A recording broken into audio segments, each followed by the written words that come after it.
Three. All right, hey guys, this is JJ and the co-founder of Crypto Grinders here, and today we have Chris from Cardstack. Hey Chris. Hi, how are you? I'm good. How are you? I'm doing pretty good. All right. I love the microphone there you have, Chris. Like it looks solid. Like I try to make it not block me. Oh, okay, perfect. That's, Okay. sometimes it's actually a real problem. Oh, But that's true. hopefully it's all good. Oh, good. All right. So, before I begin, Chris, can you just tell us a little bit about Cardstack project first? Sure. I mean, Cardstack as a project has actually been in the kind of open source community since 2014. We've been building essential composable software both on the front end and the middleware and the back end, so that people can bring different mix and match components together and build cohesive experiences that taps into many, many systems. And obviously, that toolkit, that kind of cohesive orchestration experience is particularly useful for the blockchain world, because in the blockchain, as we currently have it, there are many, many coins and many protocols, and you have to go to like 10 different websites, download 15 different apps just to be able to begin to acquire the token, not to mention use it. So I think we feel like Cardstack, our core architecture, which have been in development in the last 3 years, becomes a useful and maybe even an essential tool to create that kind of orchestration layer so that we can offer end users and developer who builds the app that experience layer, so they can bring all of this promise of decentralization together and delivering a user-friendly way. All right. Wow. Probably you did it a few times before. That was a great summary. So who are exactly are the users? You know, you've been talking about the users a lot on the white paper, and as well as executive summary. I just want to find out who are the users then. Yeah, I think, when we think about crypto users, we tend to think of people who were been in crypto in a while and they're totally comfortable with trezors and stuff like that. The truth is that group of people that we know represents 0.3% of the world's population. And that's a very small user base that is considering themselves in crypto. 99.7% of the world don't have ever used anything related to crypto. But then if you think about the smartphone, a good percentage, I don't know what the actual number, maybe like 60% of the people of the world in all countries have used Android or iPhone. And then that penetration is really, show the promise of technology in a way that is, or probably even, people who invented the first phone didn't expect that level of mass market. So let me be blunt. I believe we need to reach 67% of human population for blockchain decentralization to achieve its value. So the users are the people using technology to live their digital lives or regular lives. So I believe our ambition is that if you're using technology today, using an iOS app, using a website, hosting a WordPress blog, using email and instant messenger, you are a potential user of people of the decentralization world, except there's a gap between what you expect since you have downloaded an app and use a website, and what crypto can offer you. So crypto is doing layer 1, layer 2, slowly working its way up to not only scalability, but also usability and utility. And then the users at layer 10. Like I expect something that just works the first time. And that's a little big gap between what the user expects and where crypto and blockchain is. And we believe that the users we need to reach are the people that we know, or all the people outside of crypto, and thinking about what they need to onboard and really get the productivity and get the benefits of decentralization is what we obsess about every day. So the users we're aiming for is the end users of the mass market. Right. Okay. So then let's talk about for developers, right? So what are some of the potential utility for the developers in terms of SDK protocol and what exactly? Yeah, and when people say, we need to make blockchain easier to use, the truth is that the only way we can make applications or on-ramps or UI that makes it easy to use is if developer builds them.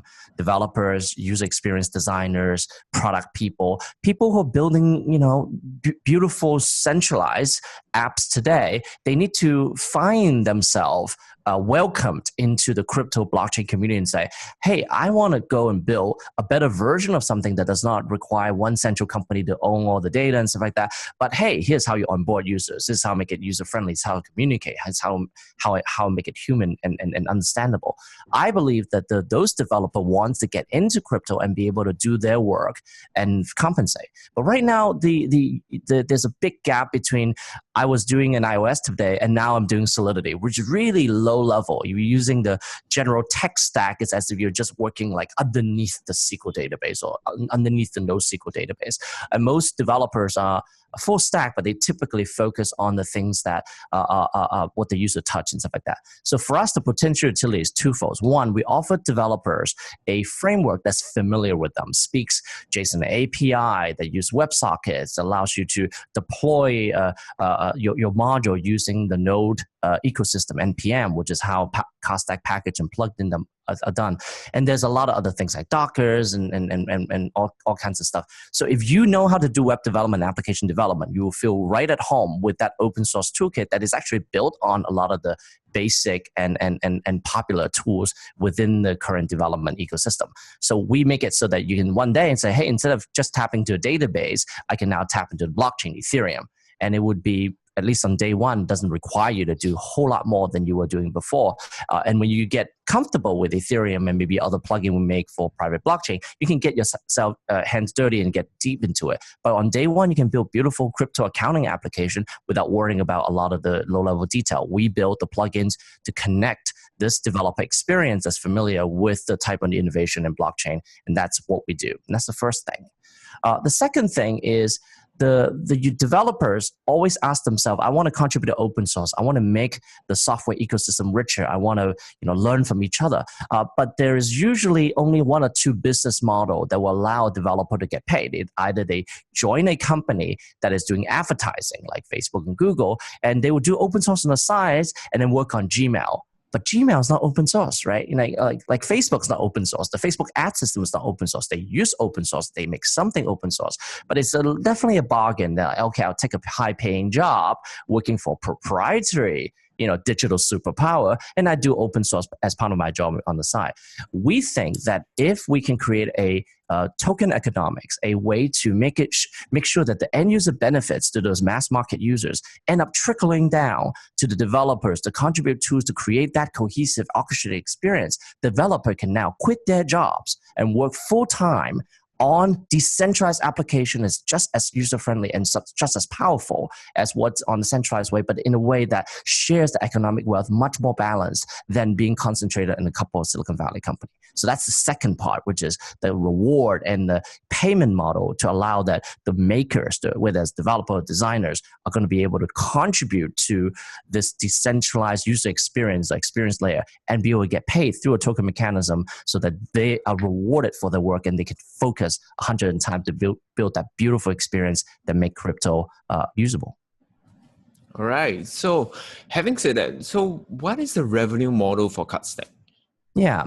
So, I mean, as I mentioned, what we want to be able to do is to give developer essentially a proportional share of the user's spend. So in crypto, what's really nice about, and this is, I think, a big innovation that started with Bitcoin, is that the user has a wallet. So there's a wallet that has some money in it, like money, a cryptocurrency, money equivalent. So as you use the network, you're paying fees. As you conduct transaction in Ethereum, you're paying gas, or even you paying, giving token and staking token. So every user in crypto is basically, assuming you're directly on the blockchain and not using a Coinbase, right? You're actually paying for the software you're using. And I believe that's extremely healthy.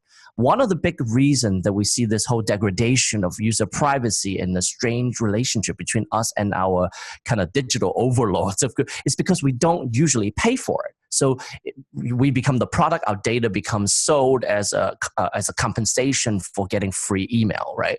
I believe in crypto, we can kind of change that and let users using the wallet, and obviously they have different types of wallet, and we want to encourage them to think about using a type of token, which is called Cardstack token, that allows them to just buy the Cardstack token, deposit it almost like a store, a store debit card, like a Starbucks card or something like that. And then as they use decentralized services that are built into the Cardstack framework, integrated with the ecosystem, the developer will get paid a proportional share of, okay, I used some storage, so $2 deducted from the $100, now you have 98 left. So it's like a prepaid debit card.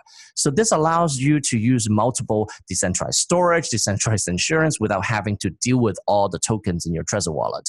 And we provide that kind of facade of ease of use, almost like going to any country and swiping a Visa card and know that whatever local currency or local tokens in the fiat kind of way are translated behind the scenes. That's what we see. So that's the revenue model for the Cardstack ecosystem. We split it to all the people who contribute, whether you're hosting software or writing software, whatever. The question is, what is the revenue model for the team that is building the Cardstack core software, right? And I'm basically telling you, there is no special position for the core team than everybody else. The core team is building software that is added to the open source toolkit. Maybe in the beginning, we're 90% of all the code written.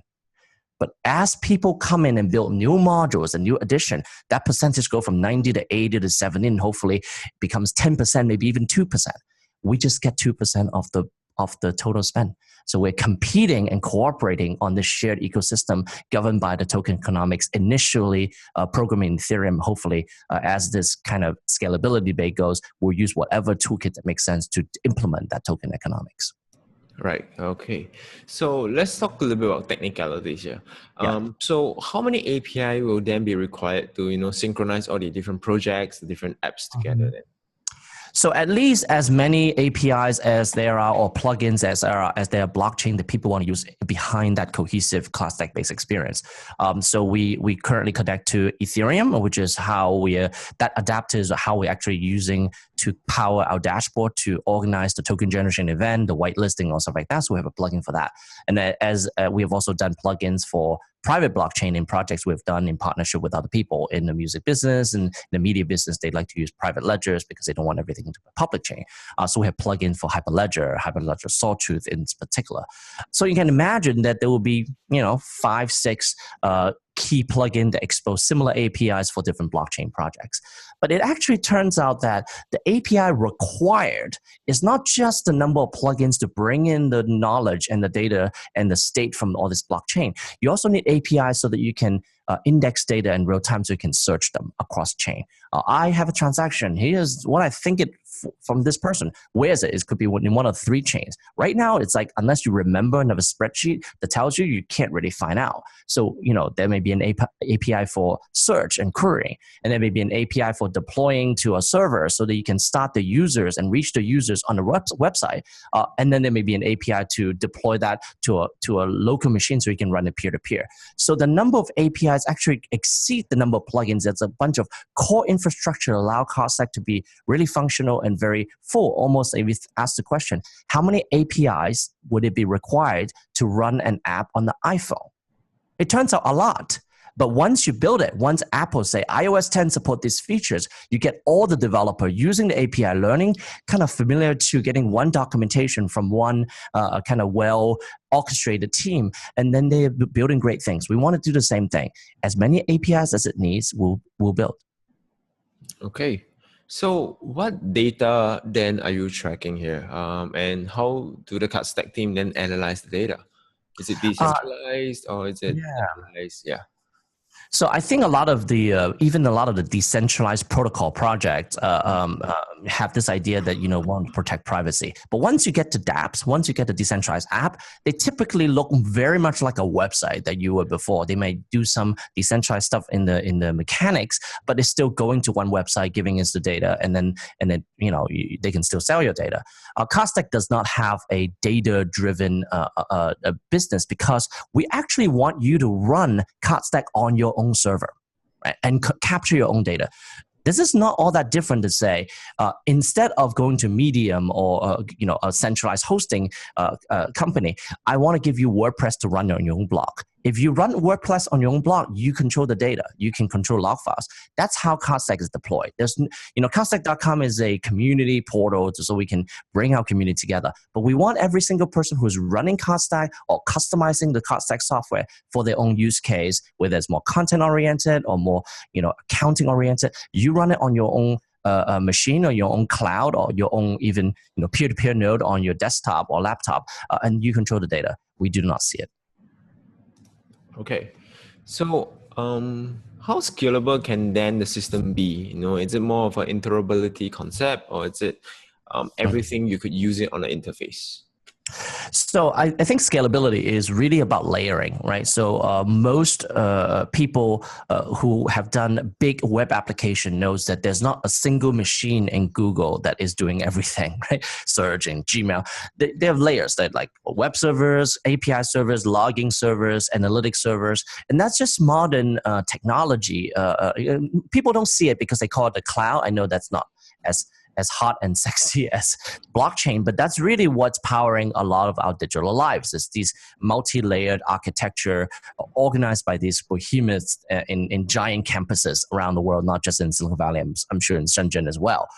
So the scalability of the system comes from the fact that if 99% of what the user touches is not on the blockchain, but on system around the blockchain, on top of the blockchain, those systems are very scalable. So for example, if we build a Cardstack app that has a web server, have a search engines, you can find things and it tracks your crypto accounting. The only thing we're actually using blockchain is that adapter that looks and get your balance with the Ethereum network.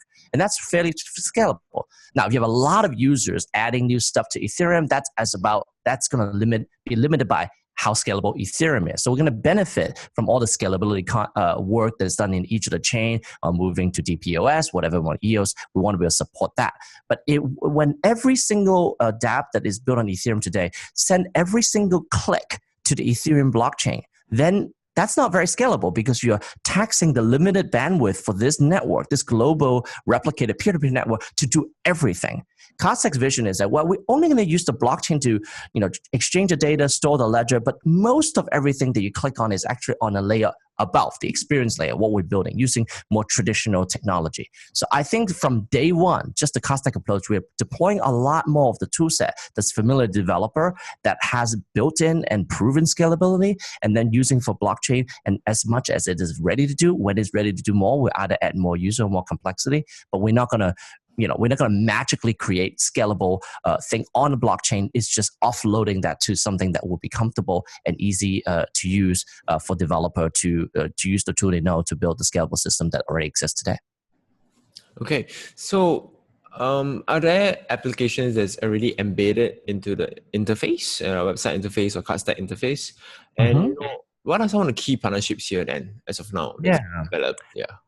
Sure. So I think, we've always thought that, you can't really develop a framework or kind of a stack without having real use case to keep you honest. So the Cardstack team has been lucky that we had this idea of the Cardstack kind of application framework and the protocol all along since 2014. I've, on our website, I've given talks all the way back in like June of 2014 about this vision of, moving beyond the lock-in of the centralized world into a much more cohesive, orchestrated card movement, using card as a unit movement. So we've been working on this such a long time. But how do you actually know that you're heading the right way? Is that you take your framework, your ideas, your principles, and you try it on projects. So we've built what looks like content management system. We've built what looks like membership management system. We've built crypto system to track balances and on Ethereum. So those are the projects that we built internally, and we are now starting to work with more partners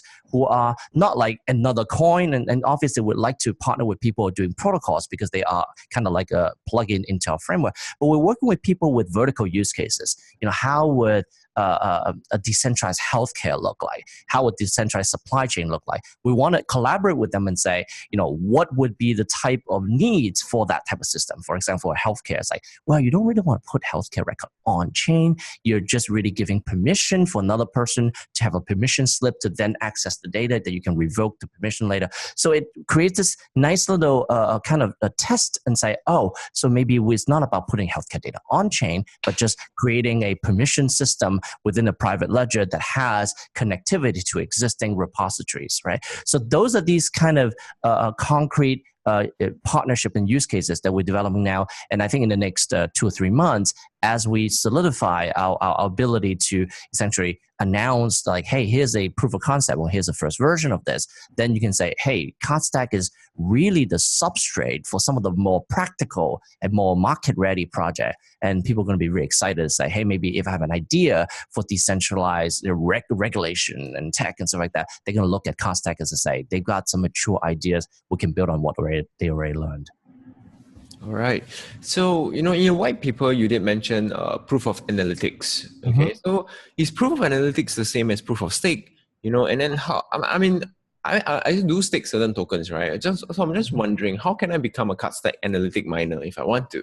So, what are the steps? Yeah. Yeah, and I think the stake system and the analytics system is like staking is what you put in, and analytics is determine what goes out, right? So Right. you mentioned earlier the key of a equitable and fair ecosystem is if the paying customers pay into a pool, and then all the people who contributed to that amazing experience and all the tools necessary get a slice, like a pie chart. Like you create a pie and you split it in a different slice. Analytics is the way we determine how to split things, right? We have centralized businesses that is, for example, in the music space, I have worked that will collect royalties from all the streaming services and then distribute them, right? So that's the idea of using analytics as a way to determine the sharing of wealth. You don't necessarily have to say, I click this on Spotify, immediately we're going to pay all these artists. No, it doesn't work like that. It gets pulled together and then on some time later on, it gets distributed in aggregate. So the musician doesn't get 17,000 transactions to the bank account. They get one every, once in a while. So we believe that delay settlement idea is a pretty powerful, not only way to make it more usable and more friendly, but also more scalable, right? So you don't need to put so many transactions on chain to pay the same guy who wrote a piece of software that everybody is using. So proof analytics is basically the output part of the proof of stake. So the staking is the depositing of value from the end user, and then that entitles them to some rights. In our system, the end user does not have rights to take the stake back out because it's like a prepaid debit card. You don't go to Starbucks, then pay them $5, they bill a card and say, can you give me the $5 back, right? It's only redeemable for utility. And you can sense that a lot of what we focus on Cardstack is to ensure that the token is used for actually facilitating real world transactions and usage and not speculative investment, right? There are other tokens that can do that. We're not particularly interested in it. However, we do understand that the proof of analytics, if we can get people fairly compensated and more people come into the thing and the transactional volume of the cash flow going through the system goes up, this is going to be much more attractive as a place for people to say, hey, I want to use this token as my means of getting paid because there's good liquidity going on. There's a lot of people bringing fiat into the system that wants to pay for services, and that gives me a good way of being able to get my tokens back out and pay my rent.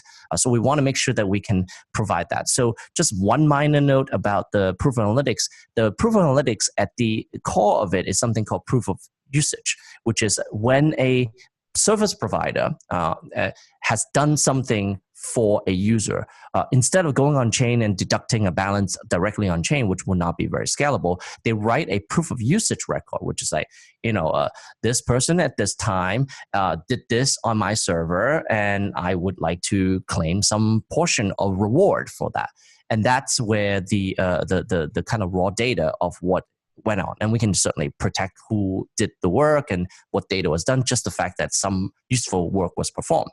And then the analytic miner is essentially a node on the network that basically receives these kind of proof of usage data, like log files, that and analyze them and say, oh, thank you for telling me everything that has been done in the music analogy. These are all the plays of all the songs that has been collected in different streaming services. And I crunch a number and say, okay, you get 3 Ether, you get 6 Ether. And that's what they do. And for doing that aggregation service, which is a type of useful work, proof of useful work, they get compensated both a percentage of the transaction, almost like gas fee, but also the Cardstack token has some reward token for miners performing this function. And that's how they can essentially do that very critical function of helping secure and govern the network and make sure that the right token goes to the right person to sustain the ecosystem. So, what is a Tally consensus algorithm about? Yeah. Yeah. So once you kind of have that idea of this analytic miner providing this kind of service to split the pie kind of fairly, then you realize that, if there is only one company or one node that collects all the log files and then determine what, everybody gets, that could be a really corruptible position, right? Like a centralized oracle that would just tell you, here's what everybody gets. And that would not be a very decentralized thing to propose. The Tally protocol is how do you decentralize what I just mentioned. And there's a lot more work to be done in the research space, understanding how you do distributed computing over a group of untrusted nodes. There's some initial distributed computing coins that exist, but we're talking about specifically about analytics. How do you aggregate all this data together in a decentralized way? How do you compute what the results, what the pie chart is, and maybe have different miners doing the same work and have them like, hey, I think this is the pie chart, I think that's pie chart, and one person have a very different pie chart that pays 60% of the pool to their own friends, and it's like, okay, that person is like doing something wrong.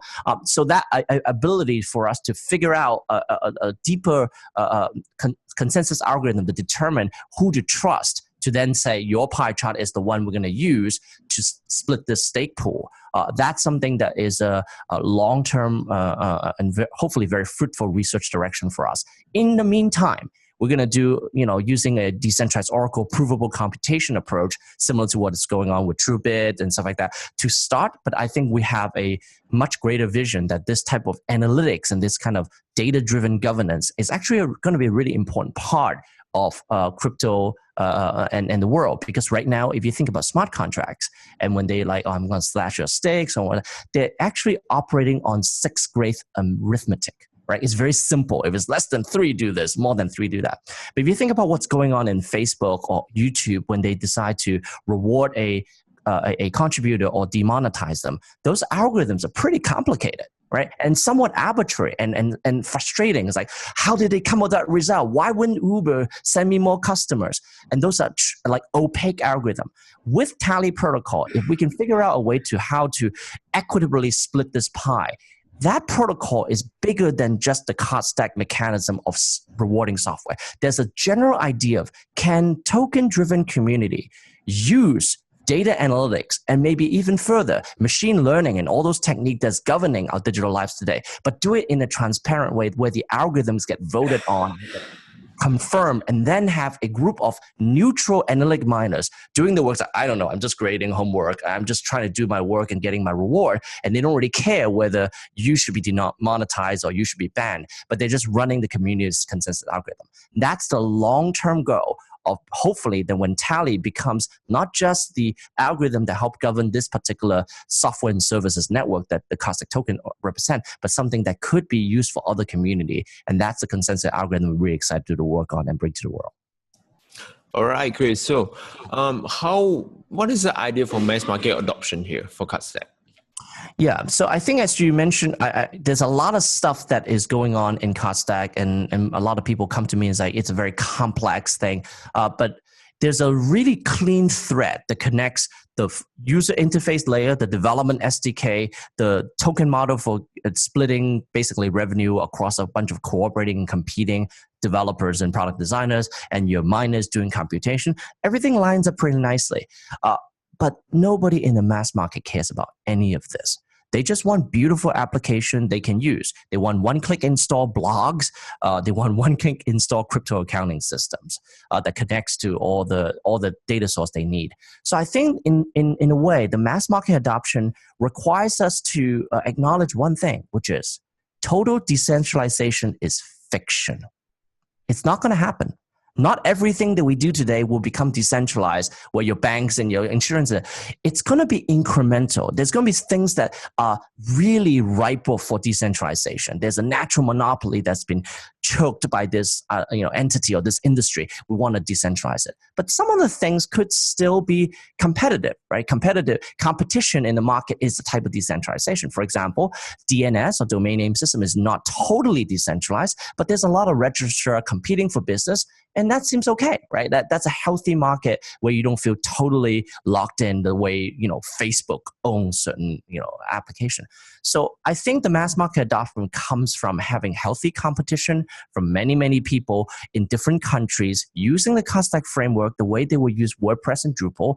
And that is how they bring this idea and this vision that our team has and our community is sharing to people. One day they will go to the small business or even the mid-sized bank or mid-sized business in their neighborhood and say, "Oh, do you guys want to join this token curated registry so that you can be listed as an ethical manufacturing?" "Oh, sure. Okay, I'll build you an app. Okay, I'm gonna use Cardstack because it'll allow me to do it in 3 weeks instead of 3 years." And then it's now deployed 100 user, 1,000 user, 5,000 user in the factory or in that organization. That's how we're going to spread. We're going to need people to use Cardstack as their shortcut, as the unfair advantage to bring this amazing, powerful tool of decentralization, as well as bring the tools where it orchestrates between cloud and so that you can deploy it to a website just to start. It's like, do I need to download an app or plug in? Do I need MetaMask to use this? No, we can just run this as a website to start so that all 5,000 users is just logging in. But when that company or when those users are ready, Cardstack allows them to take control of the data, bring it into their own node, run it in their own cloud. And that's when decentralization actually become much more big part of their lives. So reach user where they are, the mass market where they are today on the web, and then we'll gradually or progressively decentralize them. And that's where decentralization is going to happen one step at a time. All right. So, Chris, we've come to the end of questions, but there's one burning question I have. Where can I get more where can I get all the information from? And where are you right now in terms of your public sales? Can you just share with our viewers about that? For sure. Yeah. So we have some pretty good information that we have published on our website, cardstack.com. We've actually published a lot of additional information and a lot of thoughts that I've shared with you today. It's on Medium. So it's medium.com/Cardstack, including some of the things around Tally, some of the things about mass market adoption, how to get 1 billion users onto the blockchain. You can read about that and just get a sense of where we're going. So that's really been the real driver for our communities, that they get drawn to our fairly complex but hopefully complete vision, and they see that that could work. This is a real problem. User experience in crypto sucks, and we make it really good. It could actually make a huge difference in people's lives. So I invite you to kind of read about that. And we also have a 10-minute video that if you don't have a lot of time to read our 55-page white paper, we actually took all the key diagrams and key points in our white paper, and we recorded a 10-minute video that's on cardstack.com. It's called an intro video. Go watch that. We spent a lot of time on it. It's very proud of it. So that gives you a brief overview. With this information, as we have published it late last year, we started the process of engaging the community and having conversations last Q4. And we are pleased to announce that by the end of Q1, we were able to complete the private allocation phase, where we have contributed around the world, brought in $27 million USD worth of contribution in both tokens and fiat. So that's really supporting the community and the outreach and the growth. We left about 8 million for crowd. So we want people who want to use the Cardstack software, want to see what it's all about, to be able to acquire the token, to be able to use it on the day it unlocks, which is immediate. So Cardstack is already an open source project. You can go to github.com/Cardstack/Cardstack. So that's our mono repo for all the stuff. So we're live code. We wrote our own smart contract. It got audited by NCC Group, a publicly traded security firm, twice. So we are one of the few projects that's just not talking a big idea. We actually have code to back it up. With that being said, if you want to use the software, you will have to get whitelisted because we are a Swiss-based organization. So we have to do tokens, and to make token available to end users, we have to go through a KYC process, and that's open right now. And it's open through Sunday. And if you want to acquire the first batch of token, do that. We will make small token available, but they typically are just kind of like free hosting credit for you to try some. But you want to actually have the ERC token in your possession, you have to get whitelisted and comply with the Swiss regulation. And we hope to do the token event on smart contracts soon after that. And obviously, with Swiss regulation, we have to manually review all the passports and all the documentation and signatures. And it's a little onerous, but it's to protect the community, to make sure that Russian bots don't take all the tokens. And that's not good for the people who really want to participate. So everybody we reject is a real person we accept. So please go on cardstack.com and start that process as quickly as possible. All right. Okay. So that's the time we have with you, Chris. So thank you so much, Chris, for coming online with Crypto Grinders here. Thank you so much, Chris. Thank you for the great question. I appreciate it. No problem. Take care. Thanks.